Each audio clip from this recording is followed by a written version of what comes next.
দেখুন আমাদের force source বা ইন্টেলিজেন্স তিনটেরই হয়তো অনেকটা অবক্ষয় হয়েছে, কারণ ফোর্স অনেক কমে গেছে, এফেক্টিভ ট্রেনিং অনেক কমে গেছে, বা সোর্স নেটওয়ার্কিং যেটা আগে পুলিশ সবথেকে বেশি ওটাকে ইউজ করতো বা এটা সবথেকে বেশি তাদের ওপরে ভরসা করতো, এখন অনেকটা কিন্তু ইলেকট্রনিক সার্ভেলেন্স বা এই জায়গাটা যখন থেকে চলে এসছে, বা আমাদের মোবাইল বা অন্যান্য ডেটা ধরে যে অ্যানালিসিস হয়, এটা হয়তো টেকনোলজিকে অনেকটা এগিয়েছে, কিন্তু একই সঙ্গে যে সোর্স নেটওয়ার্কিং এটাকে অনেকটা কিন্তু পিছিয়ে দিয়েছে।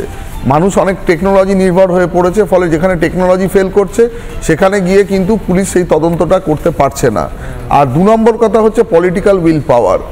অনেক ক্ষেত্রে, বিশেষ করে পশ্চিমবঙ্গের বিভিন্ন তদন্তের ক্ষেত্রে শাসক দলের সদিচ্ছা তার উপরে নির্ভর করে কিন্তু তদন্ত এগিয়ে যাচ্ছে। এই জায়গাটা যখন ব্যাহত হচ্ছে তাহলে কিন্তু তদন্তও ব্যাহত হচ্ছে।